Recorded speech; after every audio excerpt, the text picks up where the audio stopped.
I recently sat down with 2018 Mrs. North Carolina, Nichelle Sublett, as she shares her story from tragedy to triumph, becoming the coach she herself needed for others while enduring her struggles with infertility.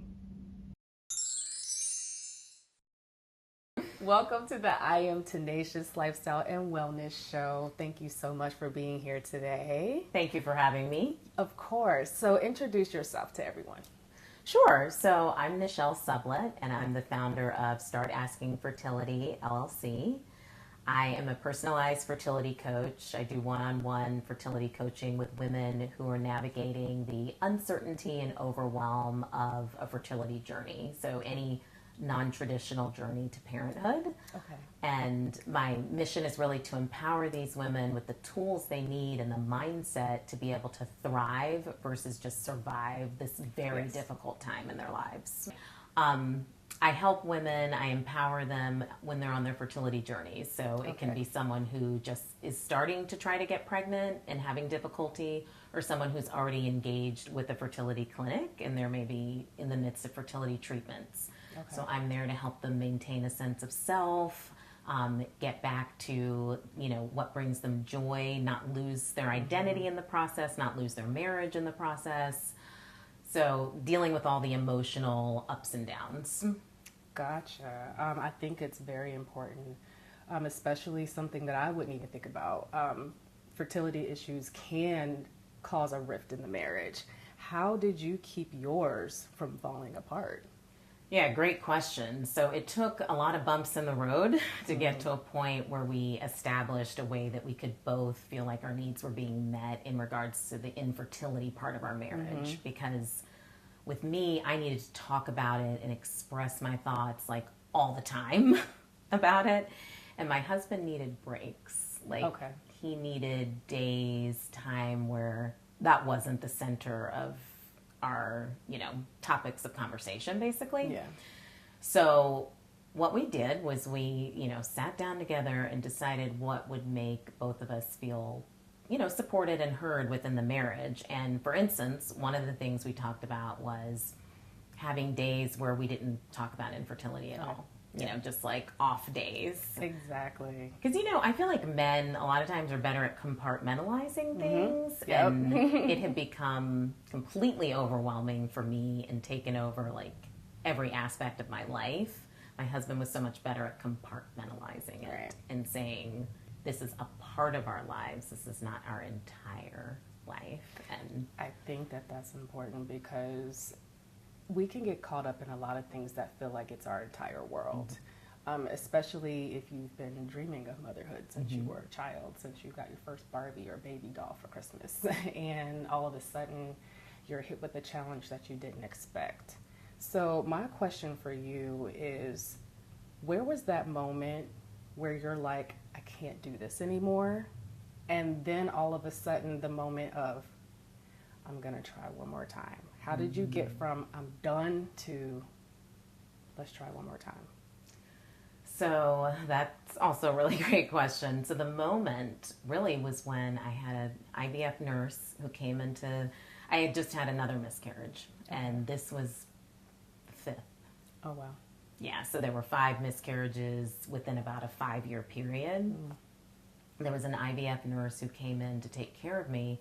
And she said, I went through 14 IVF embryo transfers to get my daughter.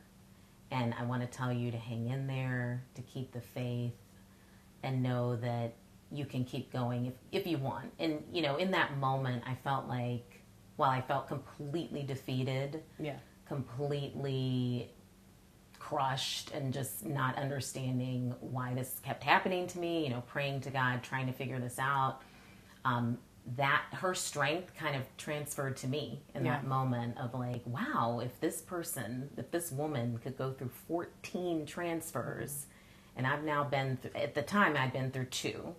Okay. I can keep going. I can try IVF one more time. And within that year, actually, we took a break for a year. Okay. That's when I competed in the Mrs. North Carolina pageant. Nice. Thank you. Ended up becoming Mrs. North Carolina and making fertility awareness my platform. So that year really of stepping away and trying not to get pregnant and just like being present in the moment and really like helping other women and other couples get through it, like that recharged me basically. So but at the end of that year, that's when my husband and I went back and did a third embryo transfer, and that was the one that was successful. Okay.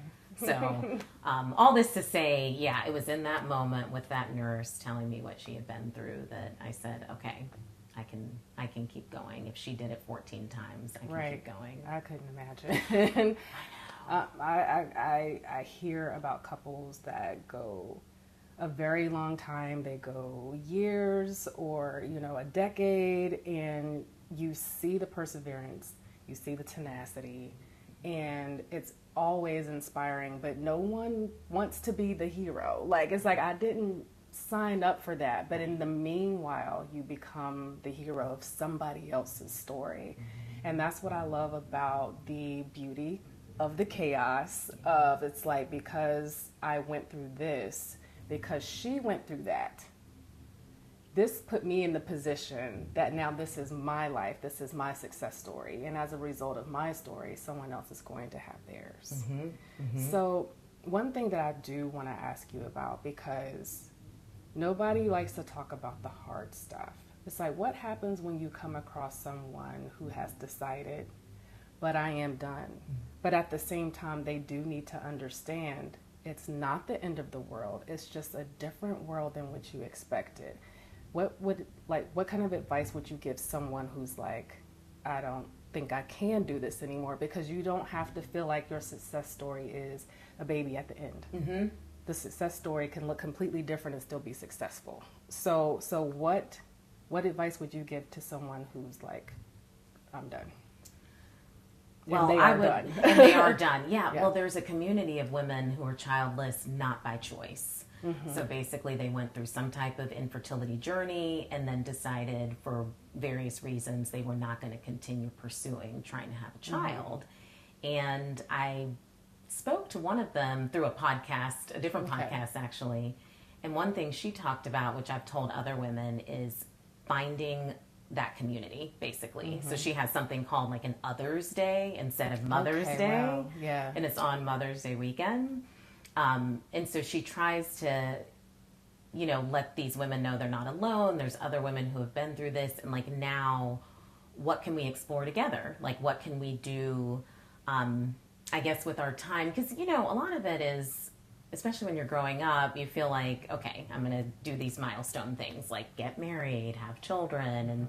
And you assume that then that's going to be a big part of your life, which, if you're a mother, it's a huge part of your life, mothering and taking care of children. And so if that's no longer part of your life or, your journey, what am I doing with that time and that energy? And so they, get together and explore that and figure out like basically how to live in the world, because I know it's, at least I experienced it when I was going through my journey, really difficult sometimes connecting with other women when you're not a mother and they are, so like navigating those conversations and even work, you know. So I would say find that support in others who are going through the same thing. Okay.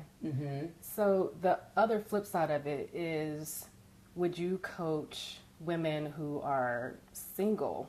Some don't even plan to get married, or they just feel like they're not going to get married. Like maybe that has passed and you just never know what's in the future, but they want to go ahead and pursue motherhood. So then they also go through the journey as well.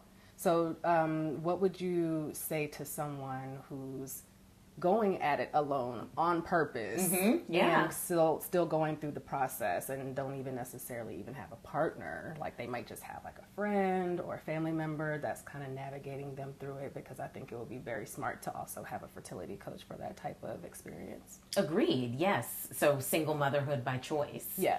And I have a good friend who actually went through single motherhood by choice and now has a daughter. Yeah. And I think it's incredible. I've always encouraged her as well to like find others who are in that same kind of boat per se of single mothers by choice. I think that's really important. I think connecting with a fertility coach is wonderful. I mean, I would coach someone who's in that position, but there are also like single motherhood by choice fertility coaches as well, who specifically are in that niche. So I feel like you go through a lot of the same emotions in a way, but it is still different in the sense that if you're starting from a place of, I never tried to get pregnant and failed, essentially, versus I've been trying and can't get pregnant. Yeah. So there is a difference in a way, which, makes sense. It's kind of like, if this is your only option to do IVF, right? Versus, I've tried all these different methods and now I've gotten to IVF. Yeah. So kind of, I feel like the emotional journey can be similar but different, essentially. Yeah. I'm not even sure what that was. Okay. So the last line you said. Okay, yeah. So basically, I would encourage them to seek support and community, to still be involved. So there's different organizations as well who do support groups. I was involved with a couple, like Resolve, Fertility for Colored Girls. They do monthly support groups. I think anyone who's pursuing, I will just say, becoming a parent in a non-traditional way, which you could be single or married. Because that's the norm. That is the norm. Yes. And I love that people actually have those choices. Yes. So I did hear you mention Resolve, and I know that they are the ones that are involved in the Walk of Hope. Yes. And that was here in Charlotte in April. How did you get involved in that? So actually through my therapist years ago. Okay. I had sought out therapy probably just a few months into the journey when I had connected with a fertility clinic in Charlotte. Okay. And I was struggling emotionally. I was overwhelmed. I was teetering on depression, anxiety, just having trouble, as we said before, compartmentalizing what was happening. So I'd sought out a therapist, and she recommended a Resolve support group. She had Googled and said, hey, did you know that this, I didn't know it existed. I didn't know anything about this world. The only thing I knew about it is what I learned in school, essentially. Yeah. And that's why it's important to put the information out there so that people know it exists. Because even where I work, like even when you came in with the flyer, I was like, this is so smart. Fertility coaches, like this is so necessary, especially because we just need information. We need to feel supported, feel like we have a place to go, and to educate ourselves, whether it's for ourselves or for our friend, for our sister, for someone, or even if we just want to be able to recommend someone so that people know that they're not alone, because this isn't a journey anybody should have to go through alone. No. So you talked about the IVF nurse. Exactly where was that moment where you said, where the light bulb was like, I'm going to be a fertility coach?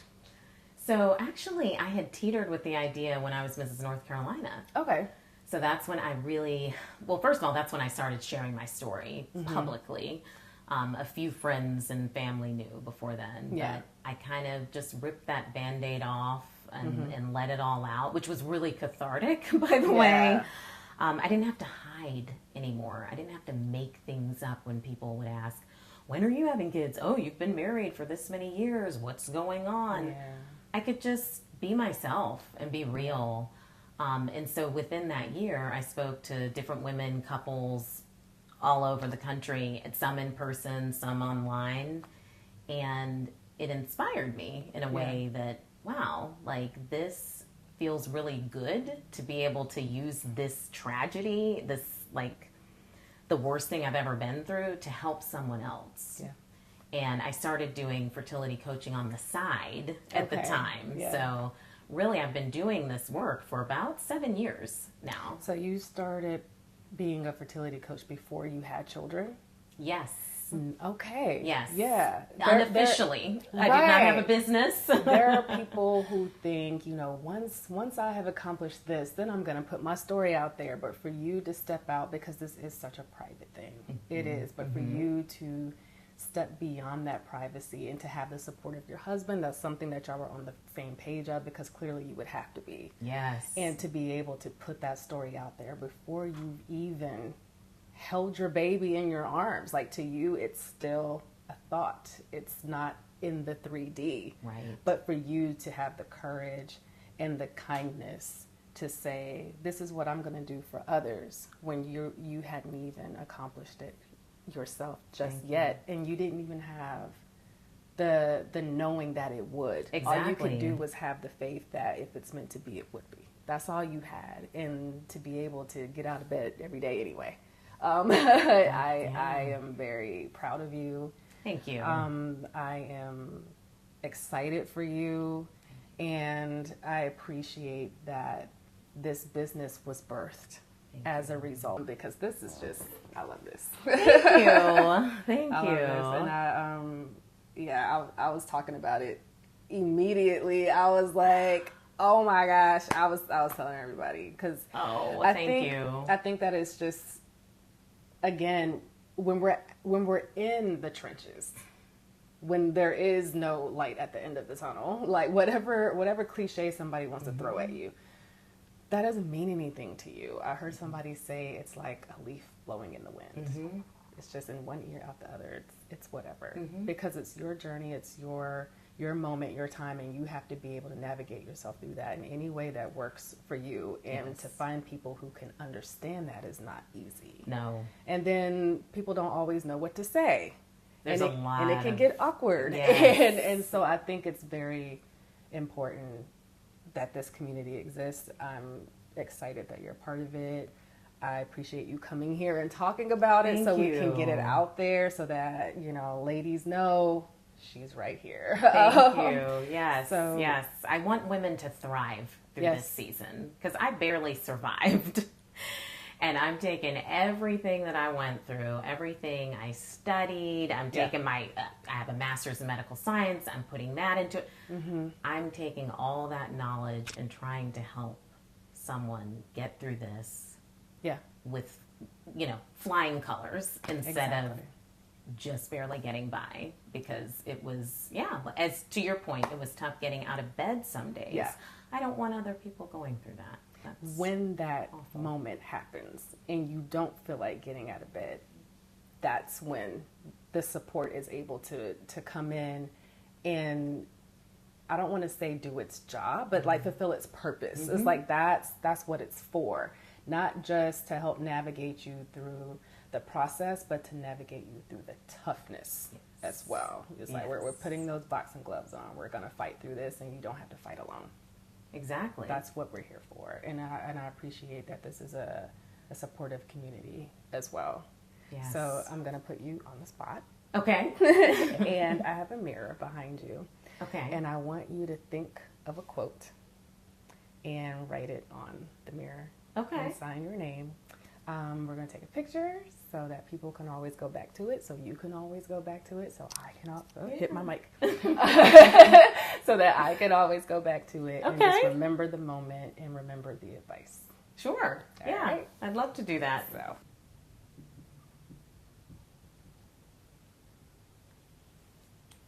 All right. There you go. Nice. Oh, I love it. So anyone who is interested in fertility coaching, how would they find you?